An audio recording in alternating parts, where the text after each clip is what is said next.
ഭർത്താവിന്റെ പേര് വിളിക്കുന്ന പെണ്ണുങ്ങളില്ലേ? എടാ വാടാ പോടാ ബന്ധമായി പോയില്ലേ? ഭർത്താവിന്റെ പേര് വിളിക്കുന്ന പെണ്ണുങ്ങളുണ്ട്. ഞാൻ ചോദിക്കട്ടെ മോളെ, വാപ്പാനെ എന്താ നീ വിളിക്കുന്നേ? വാപ്പാനെ പേരാണോ വിളിക്കുന്നേ? വാപ്പാടെ എന്റെ പേര് സിറാജ്, എന്റെ മോൻ വാപ്പാന്ന് വിളിക്കണോ സിറാജ് വാപ്പാന്ന് വിളിക്കണോ?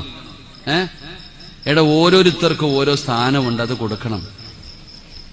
ഓരോരുത്തർക്കും ഓരോ സ്ഥാനമുണ്ട്. വാപ്പയ്ക്കൊരു സ്ഥാനമുണ്ട്, ഉമ്മയ്ക്കൊരു സ്ഥാനമുണ്ട്, ഗുരുനാഥനൊരു സ്ഥാനമുണ്ട്, ഭർത്താവിനൊരു സ്ഥാനമുണ്ട്. ഭർത്താവിന്റെ സ്ഥാനം എന്തെന്നറിയോ? അള്ളാഹു ലോകത്താരുടെയെങ്കിലും മുമ്പിൽ സുജൂദ് ചെയ്യാൻ പറയുമായിരുന്നെങ്കിൽ ഒരു ഭാര്യ ഭർത്താവിന്റെ മുമ്പിൽ ചെയ്യാൻ പറയുമായിരുന്നു. നിനക്കറിയോ സഹോദരി, നീ നിസ്കാരം കഴിഞ്ഞ് ദുആ ചെയ്യുമല്ലോ.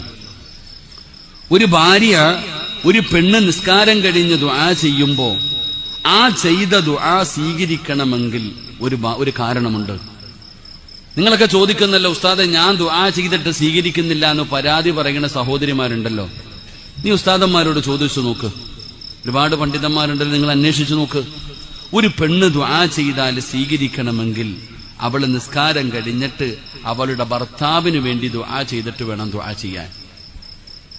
ഒരു പെണ്ണ് അവളുടെ ദുആ സ്വീകരിക്കണമെങ്കിൽ അവൾ ആദ്യം ആരുടെ കാര്യം പറയണം? അല്ലാഹുവേ, എന്റെ ഭർത്താവിന് വേണ്ടി ദുആ ചെയ്തിട്ട് വേണം നിന്റെ കാര്യം പറയാൻ. എങ്കിലാ ദുആയ്ക്ക് ഇജാബത്തുള്ള